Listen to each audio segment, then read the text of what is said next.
Hello മക്കളെ, നമ്മളെല്ലാവരും വളരെ ആകാംക്ഷയോടെ കാത്തിരുന്ന നമ്മുടെ +1 ഇംപ്രൂവ്മെന്റ് എക്സാമിന്റെ റിസൾട്ട് വന്നിരിക്കുകയാണ്. അപ്പോൾ എല്ലാ മക്കളും റിസൾട്ടൊക്കെ ചെക്ക് ചെയ്തിട്ടുണ്ടായിരിക്കും.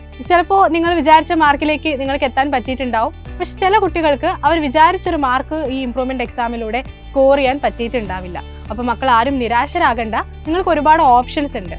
അപ്പോൾ അതെന്തൊക്കെയാണെന്ന് നമുക്ക് വിശദമായിട്ടൊന്ന് പരിശോധിക്കാം. ചില മക്കൾക്ക് ചിലപ്പോൾ തോന്നുന്നുണ്ടായിരിക്കും നന്നായിട്ട് എക്സാം അറ്റൻഡ് ചെയ്തിട്ടുണ്ട്, പക്ഷെ വിചാരിച്ചൊരു മാർക്ക് കിട്ടിയില്ല. അപ്പോൾ അങ്ങനെയാണെങ്കിൽ നിങ്ങളുടെ മുന്നിൽ 3 ഓപ്ഷൻസ് ആണുള്ളത്: റീവാലുവേഷൻ, സ്ക്രൂട്ടിനി, ഫോട്ടോ കോപ്പി. നമുക്ക് എല്ലാവർക്കും അറിയാം, റീവാലുവേഷൻ എന്ന് പറയുന്ന സമയത്ത് നമ്മുടെ ആൻസർ പേപ്പേഴ്സ് ഒന്നുകൂടി ഇവാലുവേറ്റ് ചെയ്ത് നോക്കുകയാണ്.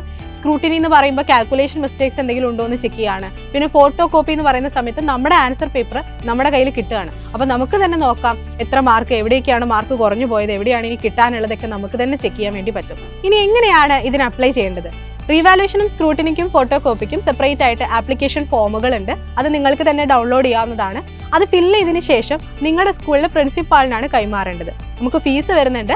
റീവാലുവേഷന് 500 രൂപയും ഫോട്ടോ കോപ്പിക്ക് 300 രൂപയും സ്ക്രൂട്ടിനിക്ക് 100 രൂപയുമാണ് വരുന്നത്.